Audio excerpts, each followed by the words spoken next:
क्या किसी शहर के नीचे बनी गुफा के कारण एक पूरा गांव किसी दूसरी रियलिटी या यूनिवर्स में ट्रैवल कर सकता है? ये है कजाकिस्तान, जिसके इस इलाके में जूम करने पर आपको एक गांव दिखेगा। नाम है कालाची, पर ज्यादातर दुनिया ने इसे एक दूसरा और डरावना नाम दिया है, द घोस्ट टाउन। और इसका कारण है, इस गांव में आपको स्कूल, सड़क और घर तो दिखेंगे, पर कोई इंसान नहीं दिखेगा। जिसका कारण है साल 2013 में इस गांव में हुआ एक अजीब और रहस्यमयी हादसा, जब अचानक से यहाँ के लोग अपना काम करते हुए, बच्चे स्कूल में पढ़ते हुए अचानक ही कोलैप्स होकर कोमा जैसी बेहोशी में जाने लगे, जो बेहोशी कुछ घंटों की नहीं बल्कि कई दिनों तक रहती। जी हाँ, और ये इस गांव के एक दो नहीं बल्कि कई 100 लोगों के साथ एक ही समय पर हो रहा था। वो अचानक गिर जाते और कोमा जैसी बेहोशी में कई दिनों तक बेजान पड़े रहते। लेकिन सबसे डरावनी बात जो इस कहानी की है, वो ये गांव के लोगों का अचानक कोमा में जाना नहीं था, बल्कि वो था बेहोशी के बाद उठने पर उनकी एक दूसरी दुनिया की कहानी बताना। क्योंकि कई दिन बेहोश होकर उठने पर यहाँ के लोग बताते थे कि वो एक ऐसी दुनिया में थे जहाँ आसमान में अजीब से आंखें उन्हें लगातार देखती थी, अजीब सा शैतान उनके सपनों में दौड़ता था और उनके मुताबिक वो सब रियल था। मानो इन बेहोशी के दिनों में उनकी कॉन्शियसनेस एक अलग डायमेंशन या एक अजीब रियलिटी में पहुंच गई हो। और सबसे शॉकिंग बात, ये सब शुरू हुआ इस शहर के नीचे बनी एक डरावनी और मिस्टीरियस केव सिस्टम में पानी भरने से। इस कहानी को जब मैं पढ़ रहा था तो मुझे कई बातें काफी अजीब और अनरियल सी लगी, पर आपको बता दूं कि ये एक रियल डॉक्यूमेंटेड घटना है जो साल 2013 से 2015 के बीच कजाकिस्तान के इस गांव कालाची में घटी, और आज हम इसी घटना के बारे में जानने वाले हैं। सो हेलो गाइस, मैं हूं कौशिक और चलिए शुरू करते हैं एक और नए एपिसोड को।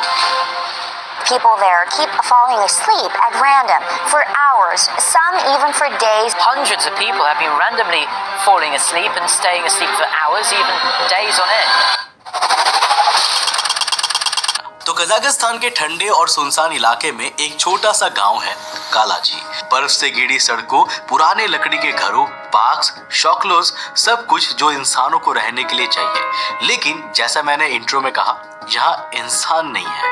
लेकिन हमेशा से ये शहर ऐसा नहीं था। आज से करीब एक दशक पहले ये भी एक नॉर्मल सी जगह, लेकिन साल 2013 में यहाँ एक अजीब बीमारी फैलनी शुरू हो गई, जो दुनिया में पहले कभी भी कहीं और देखी नहीं गई थी, जिसमें यहाँ के सैकड़ों लोग अचानक चलते फिरते गिरकर बेहोश हो जाते और उनका दिमाग बिल्कुल जैसे कोमा में चले जाने वाले पेशेंट्स का होता है वैसा हो जाता। मतलब शरीर में जान है लेकिन फिर भी दिमाग मानो शट डाउन हो गया हो। और जैसा मैंने कहा, ये बेहोशी इन लोगों को कुछ घंटों के लिए नहीं बल्कि कई दिनों तक रहती थी, और ये गांव के हर उम्र के इंसानों के साथ हो रहा था। छोटे बच्चे हो या बूढ़े या जवान हो, यहाँ तक कि गांव में मौजूद जानवर भी इस तरह कई दिनों तक बेहोश रहने लगे थे। और शॉकिंग बात ये थी कि जब ये जागते तो उन्हें कुछ याद नहीं रहता कि कहीं वो क्यों और कैसे बेहोश हुए या कितने समय उन्होंने बेहोशी में बिताए। इसके अलावा इन सब बेहोश होने वाले लोगों में एक बात कॉमन थी, सब बताते थे कि जब वो अचानक बेहोश हुए तो वो काफी समय तक एक अनजान दुनिया में भटक रहे थे, जो दिखने में हमारी दुनिया जैसी नहीं थी। कुछ का कहना था कि उस दूसरी दुनिया में उन्होंने आसमान से उन पर नजर रख रही आंखों को देखा। कुछ के मुताबिक उस दुनिया में कई परछाई जैसे शैतान रहते थे। तो इस कहानी को शुरू से शुरू करते हैं। तो कजाकिस्तान के इस गांव में जमीन के नीचे कुछ केव का नेटवर्क है, जहां काफी समय से धीरे धीरे ग्राउंड वाटर जमा हो रहा था। और एक दिन इस ग्राउंड वाटर के इन गुफाओं के स्पेशल सील्ड हिस्से में फूटते ही कुछ अजीब होता है। जमीन के नीचे से कुछ अजीब मिस्टीरियस गैसेस हवा में फैलने लगती है, और इसी के बाद शुरू हुआ लोगों का अचानक कोलैप्स होने का सिलसिला। 2013 की एक सुबह की ठंडी हवा में एक आदमी अपनी मोटर बाइक लेकर पास के कस्बे की ओर निकलता है। रास्ता खाली है, आसमान नीला है और सब कुछ नॉर्मल लगता है। लेकिन कुछ ही मिनट में उसकी पलकें भारी होने लगती है, हाथ ढीले पड़ते हैं और देखते ही देखते बाइकर को कहीं कोई चोट नहीं है। लेकिन इसके बावजूद कई बार उठने की कोशिश के बाद भी वो नहीं जाग पाता, जिसके बाद उसे हॉस्पिटल पहुंचाया जाता है और वहां भी डॉक्टर्स नहीं समझ पाते हैं कि उसे हुआ क्या है। आखिर वो जाग क्यों नहीं रहा है। और इसी दौरान गांव के दूसरी तरफ एक छोटे स्कूल में जब बच्चे पढ़ रहे होते हैं, वहां भी कुछ इसी तरह की घटना दिखती है। जब स्कूल में डेस्क पर बैठा एक बच्चा अचानक धड़ाम से टेबल पर गिर जाता है और वो भी उसी तरह बेहोश हो जाता है, जिसके बाद उसे भी हॉस्पिटल ले जाया जाता है और वही सेम पैटर्न दिखता है। डॉक्टर्स को कुछ भी समझ में नहीं आता कि आखिर ये हो क्या रहा है। गांव में एक नाम सबसे ज्यादा चर्चा में आता है, ताइसिया। ये इस गांव की एक महिला थी जो इन्हीं गांव में हो रही अजीब घटनाओं और बेहोशी के दौरान खुद भी एक दिन चक्कर खाकर बेहोश हो जाती है। बाकी सभी की तरह डॉक्टर्स ने देखा कि वो कई घंटों तक नहीं बल्कि कई दिनों तक ऐसे ही बेहोश रही और जागने के बाद अजीब अजीब बातें करने लगी। इसके बाद उसे डॉक्टर द्वारा घर भेज दिया गया, लेकिन कुछ समय बाद वो दोबारा से इसी तरह चक्कर खाकर बेहोश हो गई। जिसके बाद जब उसका पड़ोसी उसे अस्पताल ले जा रहा था, तब उस इंसान के साथ भी इसी तरह की अजीब सी घटना हुई। वो भी गाड़ी चलाते हुए बीच रास्ते में ही बेहोश हो गया। जिसके बाद आसपास के लोगों ने जब गाड़ी को इस रास्ते के बीच बंद पाया और इसमें इन दोनों को बेहोश हालत में पाया, तो वो इन्हें अस्पताल ले गए। और जैसा मैंने कहा, ये अचानक से बिना किसी कारण बेहोश होने की घटनाएं पूरे गांव में हर तरफ हो रही थी। अब हॉस्पिटल में ऐसे कई केसेस आ चुके थे और किसी को भी कुछ समझ में नहीं आ रहा था कि ये चल क्या रहा है। डॉक्टर से ये बातें धीरे धीरे आसपास के शहरों, यहाँ तक कि देश के बड़े साइंटिस्ट तक पहुंचने लगी थी। और डर तो इस बात का था कि ये जो चीज लोगों को अचानक बेहोश कर रही थी, उसका असर सिर्फ गांव के लोगों पर ही नहीं बल्कि जानवरों पर भी हो रहा था। कई जानवर भी इसी तरह अचानक बेहोश होकर अधमरे से हो गए थे। लेकिन इस कहानी का सबसे डरावना पार्ट अभी बाकी है, क्योंकि जैसा मैंने कहा, ये सब गांव के लोग जब बेहोश होकर कई दिनों बाद जागते थे ना, तो सभी अजीब अजीब बातें करते थे और उनकी ये बातें इस पूरी कहानी को और भी ज्यादा रहस्यमयी और डरावना बनाती थी। फॉर एग्जाम्पल, जब डॉक्टर उनसे पूछते थे कि कहीं तुम्हें क्या हुआ था, क्या तुम्हें कुछ याद है, तो ऑलमोस्ट सभी का जवाब था कि उन्हें ऐसा लगा जैसे उनकी कॉन्शियसनेस अचानक किसी दूसरी दुनिया में चली गई हो। एक ऐसी दुनिया जहाँ समय का बहाव अलग था। इस दुनिया में अजीब सी शैतानी परछाइयों का राज था। यहाँ पर एक और बात नोटिस करने वाली है कि लगभग हर किसी इंसान की बातें दूसरे से अलग थी। कोई बता रहा था वहाँ अजीब से दिखने वाले शैतान थे, जबकि किसी की बातों में आसमान में अजीब सी चीजों का देखना शामिल था। यहाँ पर एक बात ये भी नोटिस करने वाली है कि इस घटना के दौरान जितने भी बच्चे बेहोश हुए थे ना, उन्होंने जागने के बाद अपनी अलग कहानियां सुनाई, जिनमें कुछ बच्चों को महसूस हो रहा था कि उनके शरीर पर कीड़े चल रहे हैं, तो कुछ ने उठते ही घोड़े खिलौनों की दुनिया देखी। यानी कुछ न कुछ तो अजीब जरूर था, जिसके कारण ये सब लोग बेहोशी में जाते हुए अपनी ही यादों से जुड़ी हुई एक दुनिया को देख रहे थे। अब सवाल ये है कि आखिर इस गांव में ऐसा क्या डरावना हुआ था जिसके कारण लोगों के साथ ये अजीब चीजें हो रही थी, और क्या सच में ये लोग उस रहस्यमयी बेहोशी के दौरान किसी दूसरी दुनिया में जा रहे थे।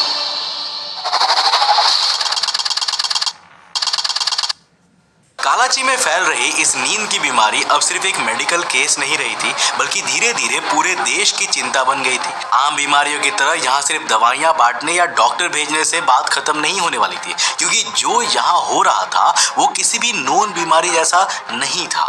दिमाग अचानक बंद हो जाता था, इंसान कई दिनों तक शटडाउन जैसी कंडीशन में रहते थे, और कई दिनों की बेहोशी से उठने के बाद लोग अजीब सी दुनिया की कहानी सुनाते और कहते थे कि वो इस बेहोशी में उस दुनिया में मौजूद थे, फंसे हुए थे। ये सब बातें कजाकिस्तान और दुनिया भर के वैज्ञानिकों के लिए हजम करना काफी मुश्किल हो गया था, और वो जानना चाहते थे कि आखिर इन लोगों को ऐसा अनुभव क्या हो रहा है और क्या इसके पीछे कोई वैज्ञानिक कारण है या फिर कोई और वजह है। इसके अलावा इस दौरान कजाकिस्तान की सरकार पर भी काफी ज्यादा प्रेशर बना हुआ था। सरकार को डर लगने लगा कि अगर ये वजह समझ में नहीं आई तो ये समस्या आसपास के बड़े इलाके में फैल सकती है। इसीलिए कुछ ही हफ्तों में पूरा सरकारी सिस्टम इस छोटे से गांव की तरफ मुड़ गया और कराची एक सामान्य बस्ती से एक बड़े वैज्ञानिक मिशन में बदल गया। हर सुबह कई सफेद वैनों की कतार गांव की तरफ चल पड़ती थी। इनके पीछे छोटी छोटी कारें होती थी जिसमें डॉक्टर, वैज्ञानिक, सुरक्षा अधिकारी और पर्यावरण विशेषज्ञ बैठे होते थे। कुछ लोग सामान्य डॉक्टर की तरह दिखते थे, लेकिन कई ने भारी सूट, मास्क और मोटे दस्ताने पहन रखे थे ताकि हवा या मिट्टी का छोटा सा भी कण उन्हें छू ना सके। गांव के हर कोने में अब अजीब मशीन लग चुकी थी। कोई वैज्ञानिक दीवारों से हवा खींचकर एक छोटे से उपकरण चेक करता था, तो कोई मिट्टी खोदकर उसे शीशे की बोतल में भरता था, कोई नालों और कुओं से पानी निकालकर उसे अलग अलग कंटेनर्स में पैक करता था। कुछ ही दिनों में हजारों सैंपल्स तैयार हो गए। हवा, पानी, मिट्टी, खाना, यहाँ तक कि घरों के अंदर की लकड़ी और प्लास्टर तक। जो भी वैज्ञानिकों को मिला उन्होंने सब चीजों का सैंपल ले लिया और फिर इन हजारों सैंपल्स को देश और विदेश के लैब में भेज दिया गया, जहां बड़ी बड़ी मशीन से इन्हें चेक किया गया कि कहीं कोई रहस्यमयी गैस तो नहीं बन रही, कोई बाहरी धातु तो नहीं मिली, या कहीं पानी में कोई ऐसा रासायनिक जहर तो नहीं घुल रहा है जो सीधा दिमाग को निशाना बनाता हो। जब इस विशाल जांच के पहले नतीजे सामने आए तो सभी को लगा था कि शायद ये रिजल्ट ये साफ कर देंगे कि आखिर इस गांव में क्या हो रहा है, लेकिन अनफॉर्चुनेटली जांच में ऐसा कुछ भी नहीं मिला जो बता सके कि गांव में यह अजीब घटनाएं क्यों हो रही थी। जिसके बाद जांच को और बढ़ाया गया, सैंपल्स और भी कई बड़ी विदेशी लैब्स में भेजे गए, लेकिन किसी को भी अंदाजा नहीं था कि शहर में हो रही इन सभी रहस्यमयी घटनाओं का असली छेद उनके पैरों के नीचे, इस शहर के नीचे मौजूद कुछ खतरनाक केव सिस्टम से जुड़ा है। तो साल 1970s, ये है सोवियत यूनियन। जी हाँ, उस समय कजाकिस्तान नाम का देश सोवियत यूनियन के नाम से ही जाना जाता था और ये गांव उस समय सोवियत यूनियन में आता था, जहां यूरेनियम की काफी बड़ी खदानें मौजूद थी और रात दिन सोवियत यूनियन के कर्मचारी यहाँ यूरेनियम की खुदाई करते थे, जिससे इस शहर के नीचे कई बड़े आर्टिफिशियल केव सिस्टम्स बन चुके थे। लेकिन जब राजनीतिक नक्शा बदला और 1990 में सोवियत यूनियन टूट गया तो यहाँ की खदानों में काम भी बंद कर दिया गया और यूरेनियम की काफी बड़ी मात्रा जिसे रिफाइन नहीं किया गया था उसे इसी खदान में कंटेनर में भरकर दफना दिया गया। और कुछ सालों बाद ही सरकार पूरी तरह इन खदानों को भूल गई, इनसे होने वाले खतरों को भी भूल गई। जबकि ऊपर मौजूद गांव तेजी से फलने फूलने लगा, वहां पॉपुलेशन बढ़ती गई और किसी को भी पता नहीं था कि उनका गांव एक खतरे के ऊपर बैठा हुआ है। जिसके बाद धीरे धीरे इन गुफाओं में ग्राउंड वाटर और आसपास के वाटर सोर्सेस से पानी भरने लगा और यूरेनियम और दूसरे माइनिंग केमिकल्स ये पानी में घुलने लगे,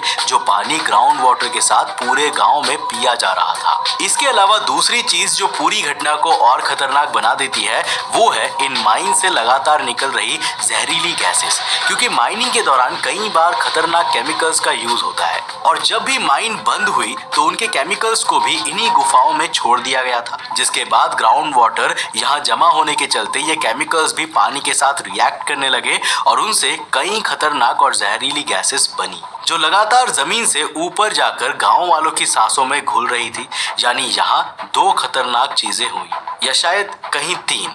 पहली, यहाँ के यूरेनियम माइन से लगातार रेडिएशन पूरे गांव में फैल रहा था, लेकिन उसने तुरंत कोई बड़ा इफेक्ट गांव के लोगों पर नहीं दिखाया। दूसरा और असली वजह, ये बेहोशी का सिलसिला शुरू हुआ किसी ग्राउंड वाटर में मिल रहे जहरीली केमिकल्स ने, जो जमीन से वातावरण में जा रही जहरीली गैसेस बनाकर निकल रहे थे। आखिरी कारण, कैसे इस सिस्टम से निकली जहरीली गैसेस और केमिकल्स गांव वालों के दिमाग पर इतना गहरा असर कर रहे थे कि उन्हें अजीब अजीब चीजें दिख रही थी और वो कई दिनों तक सो जा रहे थे। आखिर इसके पीछे का साइंटिफिक कारण क्या है?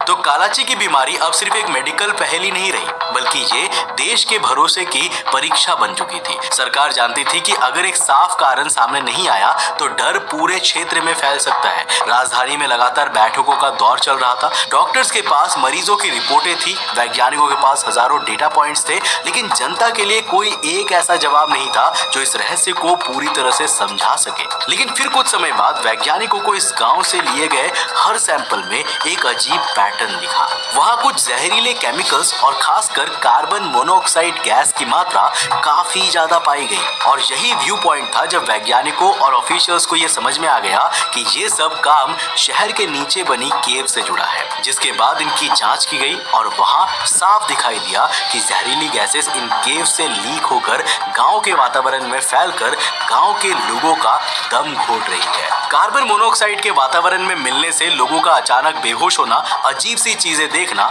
कैसे पॉसिबल है? वेल, इसके लिए हमें समझना होगा कार्बन मोनोऑक्साइड द्वारा वैज्ञानिक तौर पर हमारे शरीर में पहुंचकर किए जाने वाले केमिकल रिएक्शंस को। देखो, आसान भाषा में बताऊं तो हमारे खून में ऑक्सीजन को शरीर के ऑर्गन्स स्पेशली दिमाग तक पहुंचाने का काम हीमोग्लोबिन करता है। सामान्य हवा में ऑक्सीजन आसानी से हीमोग्लोबिन से जुड़ जाती है, लेकिन अगर उसी हवा में ऑक्सीजन से ज्यादा मात्रा कार्बन मोनोऑक्साइड की हो तो ये बिल्कुल उल्टा काम करने लगती है, क्योंकि अब हमारा शरीर ऑक्सीजन नहीं बल्कि कार्बन मोनोऑक्साइड को हीमोग्लोबिन के जरिए शरीर के अंगों तक पहुंचाने लगता है, जिसका मतलब अब आपके ऑर्गन्स को ऑक्सीजन नहीं बल्कि कार्बन मोनोऑक्साइड मिल रही है। और इस गैस की सबसे खास बात यह है कि ये आपके दिमाग पर सीधा असर करती है।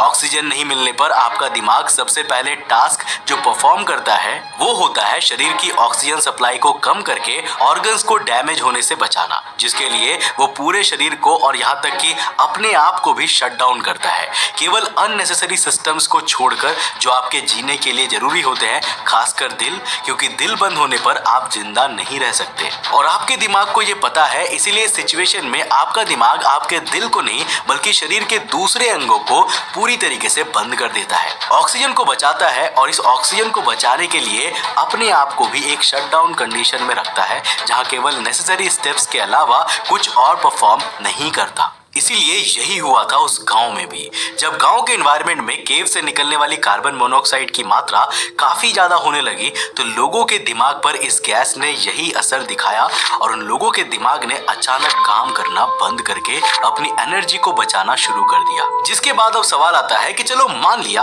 कि कार्बन मोनोऑक्साइड के कारण गाँव के लोगों को अचानक बेहोशी हुई, पर आखिर हम उनके द्वारा इस बेहोशी में देखी जाने वाली इन अजीब सी दुनिया को कैसे एक्सप्लेन करेंगे?